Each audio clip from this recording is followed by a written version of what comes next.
This podcast is supported by The RealReal. Meet Christine. She loves shopping. And this is the sound of fashion overload. Too many fabulous things, not enough space. So Christine started selling with The RealReal. I've always loved collecting designer pieces. Gucci bags, Prada heels. But my style keeps evolving. Selling with The RealReal? Game changer. I earn more, and they do everything. Seriously, just drop off your items or schedule a pickup. We handle the photos, descriptions, pricing, even shipping. You just sit back and watch your items sell fast to our 38 million members. And I get peace of mind knowing I earn more selling with The RealReal than anywhere else. Exactly. That's the sound of your closet working for you. The RealReal. Earn more, save time, sell fast. And right now, you can get an extra $100 site credit when you sell for the first time. Go to therealreal.com to get your extra $100. Therealreal.com. That's therealreal.com. Stoveleg Media, igniting conversation.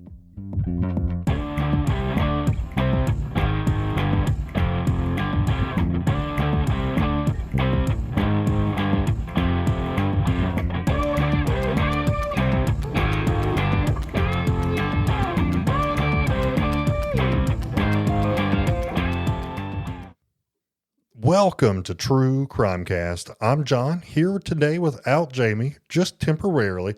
So we're going to do something a little different today. We wanted to let you all hear a Patreon episode. Now, we said that we would not release these, and we're certainly not going to all the time. But this one that we wanted to share with you today is back from 2022, so over 3 years old. It is a very fascinating case because, as you will hear, there may or may not have been testimony in court from a ghost. Very interesting, and it's kind of a taste of what we do over on Patreon.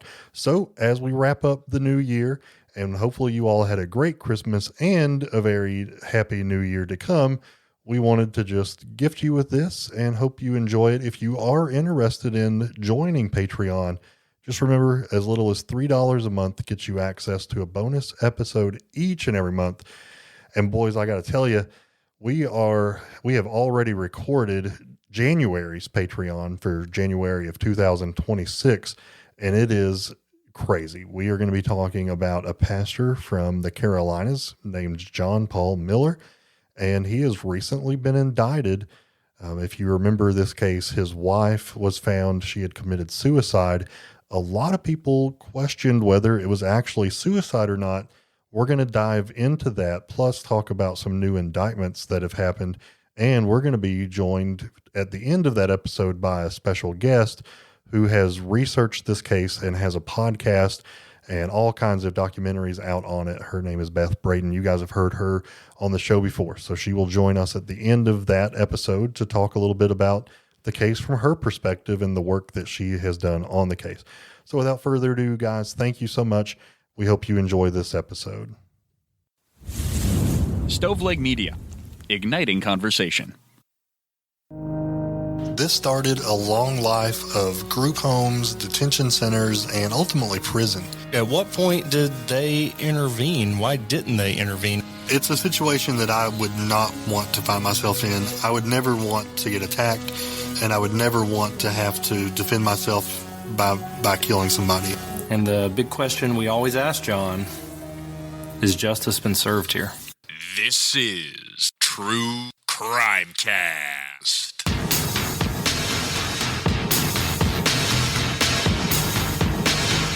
Welcome to True Crimecast, Patreon edition. I'm John, here as always with Jamie. Dude, we got a good case today. We really do. And there's just so much going on right now. I've got a new chair. Yeah, in the studio, and I don't even know what to do with myself. It's cushy. The last chair, you've sat on a hard wooden chair for almost 2 years. It's like you've been punishing me with the chair. I'm going to be honest. I'm really sorry. And I mean, our listeners may have heard it because if I move, occasionally there was a little pop or a crack. Yeah. Sometimes it was my knee. Sometimes it was the chair. It's hard to tell. I've got a new chair as well, and I'm not as excited about it as you are. It is not near as cushy as the one I used to have, but that one had to go back somewhere else. So. Wow, that's very vague. Yeah. I'll leave a little mystery out there. So we've got a case that is just, the most October-y, Halloween-y case ever. I said Halloween-y. I know. I always think it's funny when people say Halloween-y. I'm very immature. We'll get into it in a minute, but it is definitely involving a ghost that appears to someone and was used as part of a trial. I'm so excited to talk about it. Yeah, it's so real good. life. Yeah, but not made up. I do want to say Jamie has an update for you about a case we've been following forever. Two things, actually. Number one, dude, if you can believe it, next month will be 5 years that we've been doing the show. It's insane. And some of you all have been Patreon members almost that entire time. And that does not go unnoticed. We just want to say a huge thank you to everybody. But gosh, for those people who have been sticking around for so long, we are just so humbled. We love y'all. We try to say it often, but we literally would have quit doing this a long time ago without our Patreon supporters. That was kind of the only way early on that we could get equipment, and it really kept us motivated. So thank you all so much. Another Patreon/housekeeping issue that I've been made aware of is I think sometimes you guys may join Patreon, and for some reason there's a glitch on our end in Patreon where it doesn't show up on the feed where we get your names for the shout outs at the beginning of the episode. So if you go a few weeks and don't hear your name, or we didn't read a review or something like that, shoot us an email, truecrimecast@gmail.com. Send us a message on our social media. We definitely want to read every one of your names. And sometimes Patreon's not perfect and it glitches, and we're not being scumbags. We never intentionally ignore those, ever. So, yeah, just reach out to us. We want to make that right. So, anyway, Jamie, you've been following the Adnan Syed case for years and years, and there was a major update. Why don't you talk about that? So, I mean, this was the big case from Serial Season 1, right? This, to me, is what put true crime into... I mean, it existed before that, but really like threw it into the popular culture and popularized it in a lot of ways. And in this case, 1999, Heyman Lee was murdered in Maryland, and Adnan Syed, her ex-boyfriend, was arrested.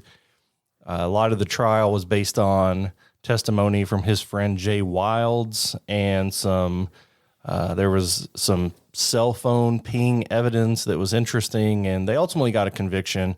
He's been appealing this the entire time, and just a few days before we recorded this, he walked out of prison after his conviction was vacated. So I just want to give people kind of in case you haven't read up on it or listened to anything, an update on what actually happened. So Maryland passed a law last year that if a juvenile had been in prison for 20 years or more, or they started in prison when they were a juvenile and they've been there for 20 years, then they could ask for a new sentence or a reduction in sentence or an early release. Okay. And Adnan was 17 when this crime happened.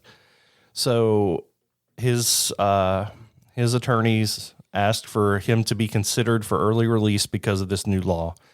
And when the prosecutor started looking into it to say, hey, we're going to fight this or we'll recommend it, not only did they say, no, we probably shouldn't fight this, they started seeing things to say, how was this guy ever convicted in the first place? And here's some things that they found. And that's the prosecution. The people not the defense. The people who are responsible for putting him away. Absolutely. So it's new people, but it's Right. the same office, right? So they found several other things happening. So first of all, I think it was Bill Ritz or Bill Fritz, one of the investigators, was found to have essentially been dirty and had fabricated evidence in other cases that have been overturned.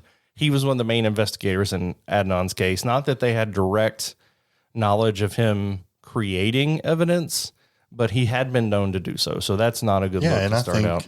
I think anytime somebody like that is responsible for prosecuting someone and putting them away, and then they're found in other cases to be misleading and even manufacturing false evidence, I think you got to do a thorough review on every case they've been involved in. They read through Jay Wilds' testimony, and when we recorded this case, we named it 7 stories because Jay Wilds told 7 different stories of what happened, and all of them were very inconsistent. So the primary story of the prosecution was based on him. So this new prosecutor says none of his testimony makes sense.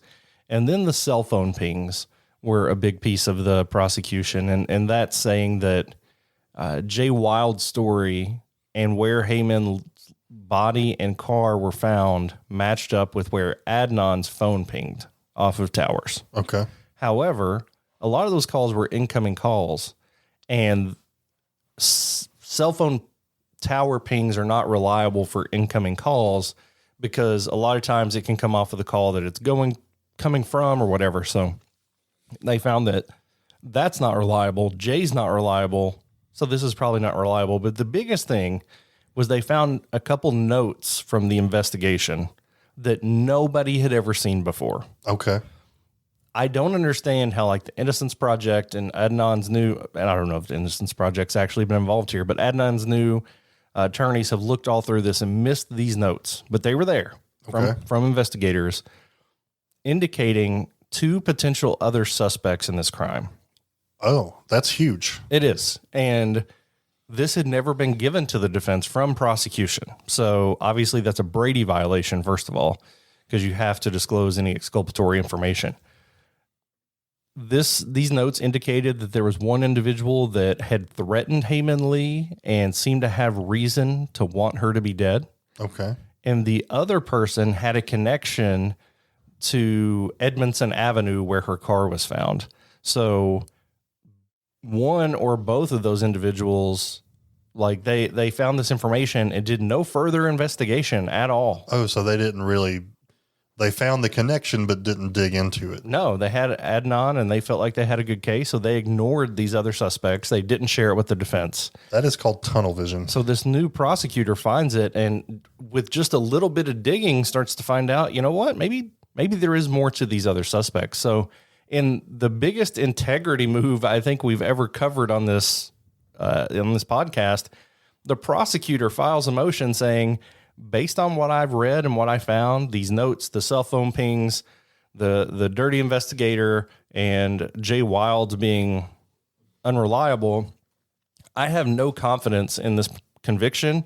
I think it should never have happened. I'm moving that it be vacated. And of course, the defense is like, cool, go ahead. Yeah. So he's on home arrest right now while they continue the investigation. Most people don't think he's going to be re-prosecuted. So there could be a matter of months and then he's completely free from this. Okay, let's pretend like I'm 5. All right. Yep. Let's say that. So right now his conviction is still upheld. No, it's vacated. Like he's never been convicted of this crime at this point. Okay. Well, then if for some reason they find more evidence suggesting that it is him, how, like, you're saying they would have to make the decision to start another trial. Well, how come, like, why wouldn't the jeopardy or the double jeopardy clause kick in there because he'd already been tried, convicted, and it had been overturned? It was overturned. The conviction was vacated as if like it was a mistrial. So it's not like he was acquitted. You can't be retried if you're acquitted, but if there's a mistrial, you can be. So I feel like that's a loophole that he's stuck in this everlasting. And he could be, and that's part of the problem here. And I just based on the integrity they've shown already, I have confidence that this prosecutor is gonna, as soon as they say, you know what, we're going another direction, they're gonna completely release him. Obviously, he's going to be entitled to lots and lots of money for wrongful imprisonment and conviction. And so many people have always thought that he was innocent. Of course, they at least convinced 12 people that he was guilty, right? So there are going to be those that still feel that way. Most of all, I feel for Heyman Lee's family having to relive all this once again. But I think for them, they would rather have the right person in prison than just have it over with. So hopefully we can get to the bottom and get to some real concrete evidence of who did this, because that never really existed in the first trial. Yeah. Or the second or the third. And I mean, potentially with him out of jail. Well, with him out of jail, I mean, we know that the person responsible for her death is not being punished right now. Right. Whether that's him, Jay, or anybody else. Yeah. So I just hope we have more updates sooner than later of somebody, being arrested and ultimately convicted of her murder based on like hard facts. But in the true crime podcasting world, that may be the biggest news out of the last 15 years. So it's huge.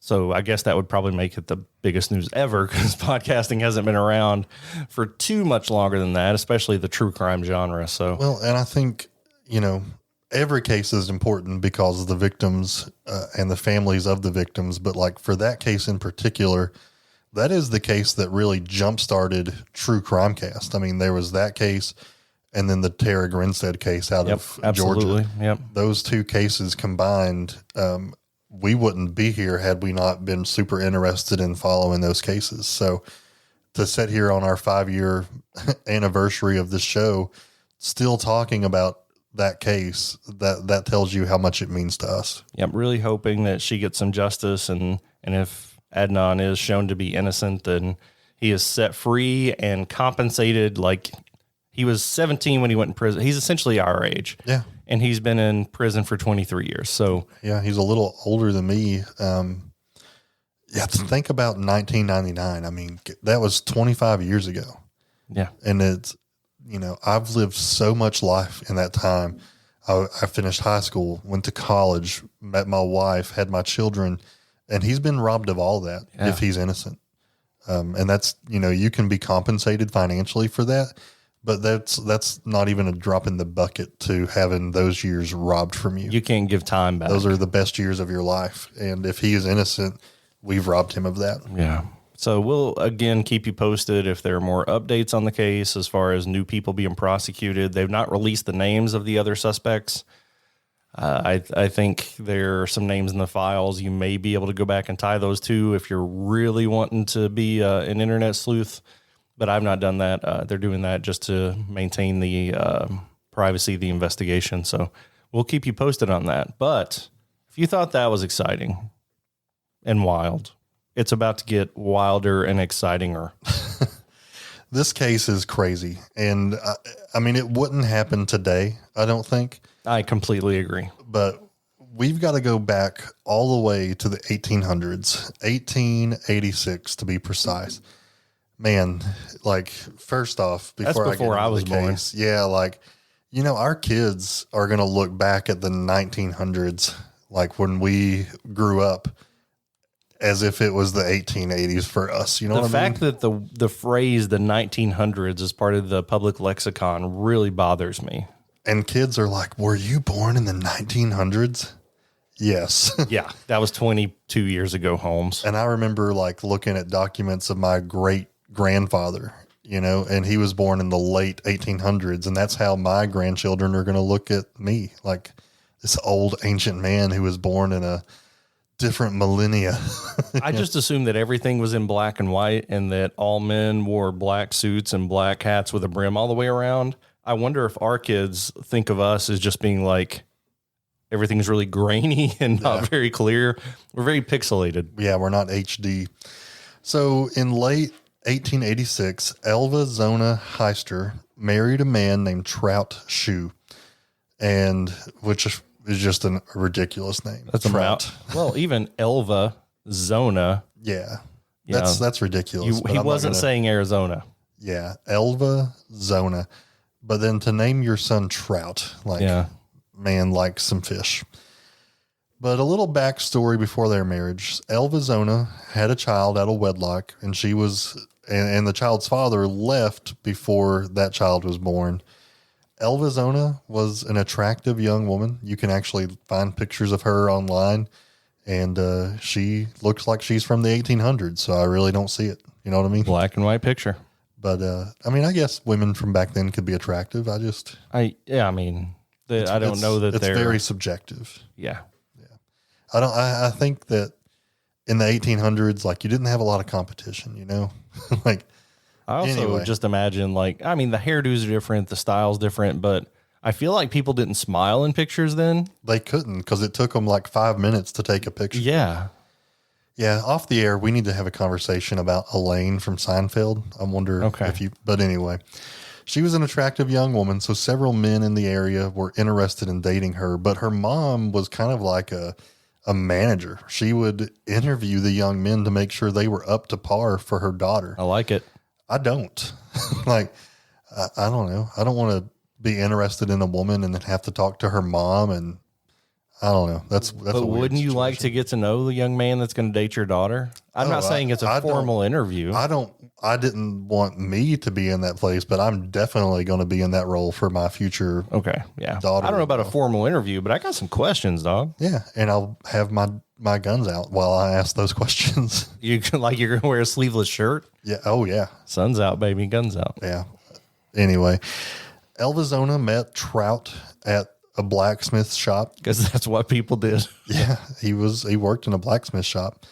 She said he was a strong, attractive man who had the voice of an angel when he would sing. However, her mama Mary did not like him. And in particular, she didn't like that he was 12 years older than her daughter. Yet love would prevail and they would end up getting married. So an interesting story about their marriage. And if my daughter ever does this to me or my future son-in-law, like I might murder him. So Trout went out to get a marriage license, but inexplicably to me, he got it for the wrong county. So I know in Tennessee, and I'm sure it's like that here in Kentucky, you have to obtain your marriage license from the county that you live in. Yeah. So I don't know why he got it from another county. I don't know. So he got the marriage license from the wrong county, but of course their original plan was to get married in their home county. So he had to go out, find a pastor that would agree to walk down an old dirt road in the middle of nowhere across the county line to officiate the wedding. And the worst part of this is that it was 2:00 in the morning. They had to walk so far. They didn't get there until 2:00 in the morning. And you know, the part in the ceremony where the pastor will ask if anybody has an objection to this wedding, speak now or forever hold your peace. Yeah. He objected. Like he got that far into the process and he's like, you know what, guys, I object. It's 2:00 in the morning. We're on a dirt road in the middle of nowhere. Nobody's family is here. This just seems shady. So he ended up not marrying them. They had to go home unwed. And the next day they found a pastor that would marry him. So That is so interesting. And this is in Greenbrier County, West Virginia, in case people are wondering like where this is when we're talking about counties. Everything here in Kentucky we refer to as, oh, well, that's over in so-and-so county or down in whatever county. I think it's similar in other states like Georgia. Is it like that all the time in Tennessee? yeah. Okay. I to be fair, I got a text and I wasn't listening to you. We can leave that in. What was your question? Can we just beat? I was texting too. Does everything go by county in Tennessee? Like in conversationally? No, we say cities. Sorry. Yeah. I answered incorrectly because I was not listening to you. So Elva Zona and her new husband Trout lived in a 2-story log cabin. That's fancy. They had only been married for about 3 months, and in January of 1897, Elva Zona, Heaster Shue, was found dead in her home. She was sick, and it said that Trout sent a young boy who was 12 years old to go home to help her do her chores since she wasn't able to get up and do them. She needed her rest. But when the boy got to the home, he found Elva Zona laying dead at the bottom of the steps. So he immediately sprinted back to Trout to tell him what he found. By all accounts, early in their marriage, everything seemed great. They were happy. They enjoyed their time together.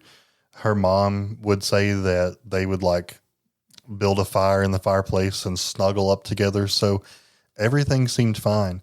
After just a few months, she would get sick. And that's when Trout asked the boy to go in and check on her, maybe run to the store if she needed it, and to help her with any chores that she needed. And some believe that the reason she was ill may have been that she was pregnant. But again, it's the 1800s. You can't go to the Dollar General and buy a pregnancy test. Right. I mean, I don't know her exact symptoms, but it's certainly possible. So on the day that this boy would find her, Trout was asking him all morning to go over and help. So it wasn't like he had an arrangement like, hey, sometime today, can you go over? But this Trout was like hounding this kid. Yeah. So basically Trout was setting this kid up to find Elva Zona.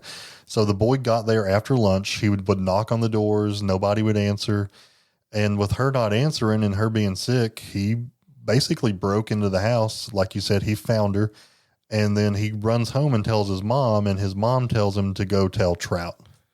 Trout immediately sprinted home to find Elva Zona laying on the floor like the boy had said. Immediately, he took her upstairs, washed her body, and prepared her for burial. Again, this is the 1800s, right? I don't know the common practice, but I can't imagine my job as a husband would be to immediately prepare my wife for burial. I feel like culturally, at least, there would be like a mourning period, and there are processes for a mortician to do this, even in the 1800s, I would think. Yeah, and I don't think it would have been expected for him to have to be the one to prepare. I mean, they would have had family and friends that would have let him grieve and mourn, and they would have stepped in and done that. So I don't think that it was common. He dressed her in her burial clothing, and that would consist of an older outfit that had a really stiff-necked collar, which is going to be an important factor here. And it was the same dress that they got married in. It's when he was finishing this that the town's doctor and medical examiner, and I mean, at that time, doctors did anything pertaining to health at that time, finally arrived at their house. And when he got there, Trout's holding his wife's head in his lap and refused to move and let the doctor do a full examination. Of course, he's crying, he's upset, but he refuses to move from the spot of cradling her head in his lap. So the doctor would look her over for about an hour, but again, Trout would not stop holding her head in his lap, and he was basically making a scene, just crying, weeping, and refused to move so the doctor could give her a thorough look over. The doctor would leave and would document that the cause of death, and get this, Jamie, her documented cause of death from the medical exam was everlasting faint. Is that just saying like she fell asleep and won't ever wake up? Well, I think of someone who's fainted, they passed out, and she's just in an everlasting state of being faint. Basically, she's dead. That just seems so weird. Yeah, I mean, that seems like it's not a reason at all to be dead. So even during her funeral and the wake, first off, I'm sorry, I'm going to go down a rabbit hole. You and I are from old time rural communities. Have you ever been to a wake that's not at the funeral home? No, but I mean, people used to stay up all night with the dead, with the body and the casket in their house. It's no wonder that I do a true crime podcast, because not only did I listen to or watch Unsolved Mysteries with my mom every night, my uncle passed away probably in the early 90s. And I remember driving to a house that I already considered haunted, and having an old-timey wooden casket in the middle of our living room at that house. And we stayed there all night long. And they had put fabric over the lamps, so it was really dim and extra creepy. I can't believe that I got to witness this in my lifetime. And that house had a what's it called?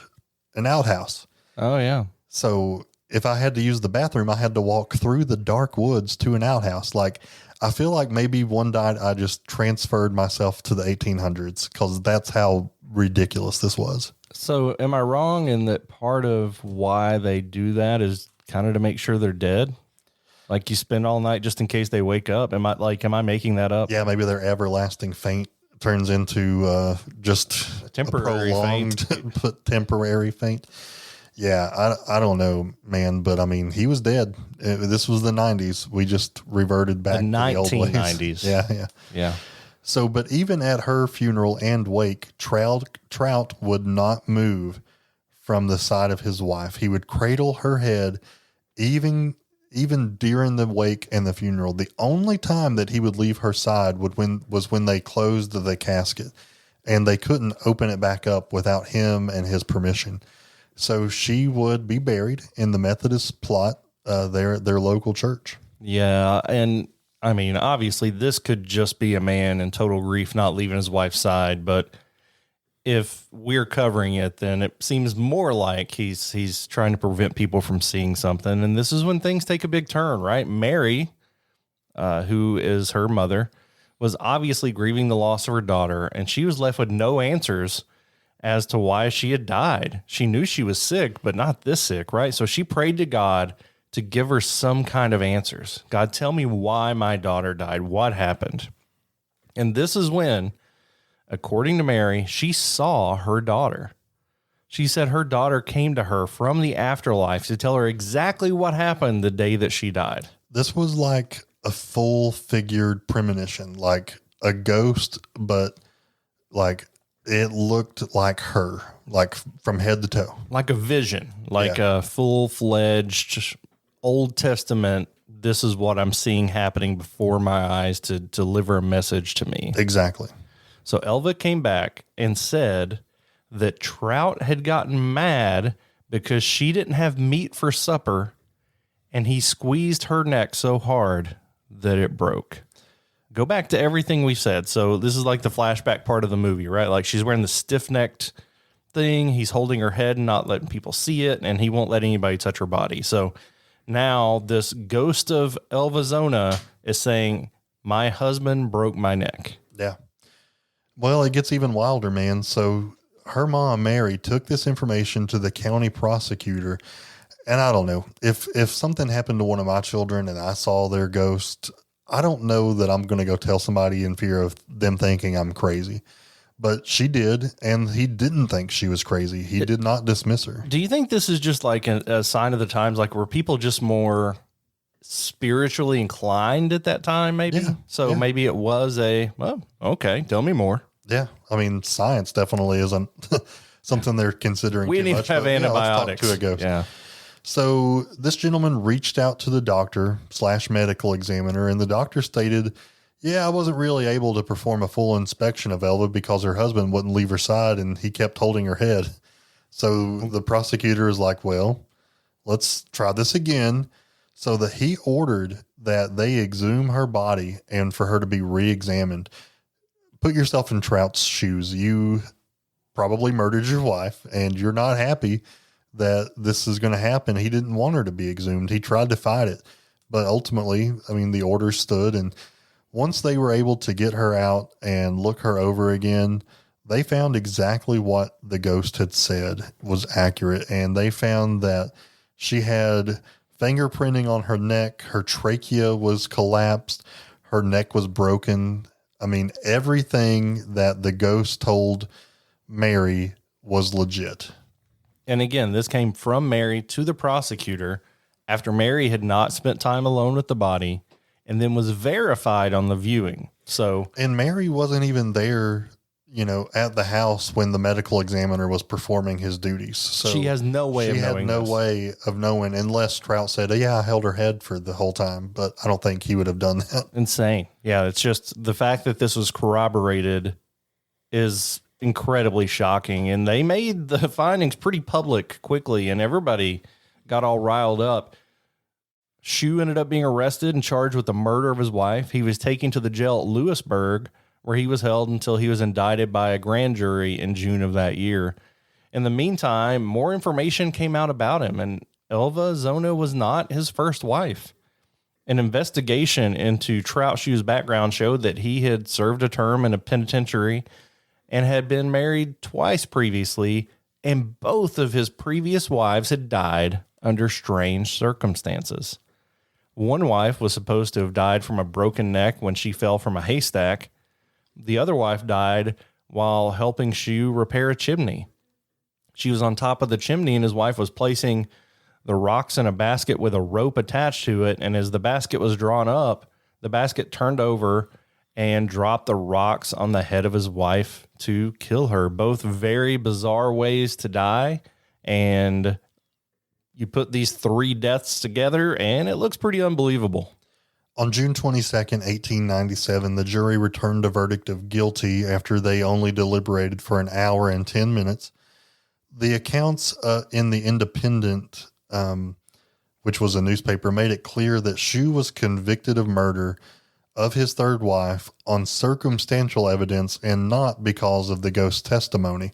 But again, Mary did testify in court that a ghost of her daughter came to tell her all this. So you can say that it wasn't the sole basis on his guilty verdict, but it definitely involved a ghost basically testifying in trial. Yeah. Through Mary.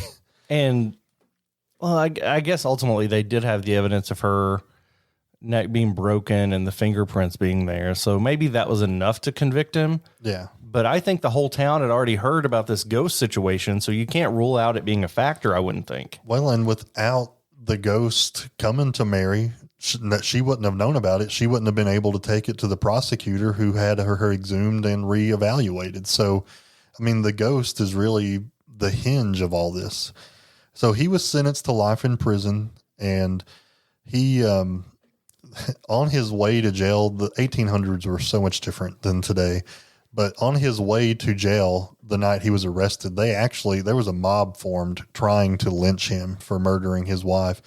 The sheriff was prepared to die in protecting Shue, and so they kind of just dissipated. But he ended up dying just a few years after being in prison. He died in March of 1900, and that was the cause of death was due to an epidemic. And there could have been a few different things. Most likely measles was what killed him. That was before the Spanish flu epidemic that resembled COVID-19 in practice. But yeah, and I'm not surprised. I feel like lynching attempts were very common at that time, and all of that information is coming from the movie Tombstone for me. So I think it's pretty accurate. I'm just kidding. But yeah, it's such a crazy story, and believe what you want to believe about the ghosts. But for whatever the reason, her vision, premonition, if you want to believe it was a made-up story, led to the exhumation of the body, which proved that she had been murdered at the hands of someone, which had to be her husband at this time. So whatever the reason that led to this led to justice being served for this young lady and her family. So I'm not saying you should make up premonitions or visions, but whether it may have actually happened. I don't want to rule that out either. Not a big ghost guy over here, but see, I'm the opposite. I absolutely think that she saw something. I mean, she's religious. She was praying to God, asking for help. And I think whether or not there's ghosts that walk around us every single day, or God helped her see the vision so that justice could be served, I don't know, but I definitely think she wasn't making it up. Yeah, and it was corroborated by evidence, so it's hard to make that argument. Yeah, this is wild.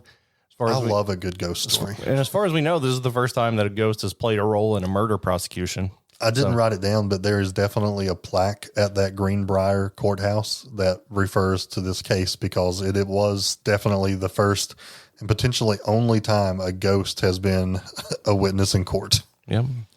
Guys, hope you enjoyed this one. Certainly a different type case, but a wild one nonetheless. And just to reiterate what we said earlier, cannot thank you all enough for your ongoing support of our show and our Patreon work as well. At this point, we have like a full catalog of episodes here too. Yeah, guys, we love you. We couldn't do it without you. Thank you so much. Until next crime, this has been True Crime Cast.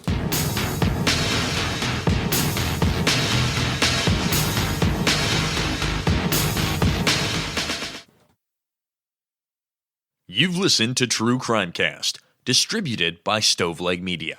Check out stoveleg.com to find out more about your hosts and to find other podcasts to listen to. Stoveleg Media, igniting conversation.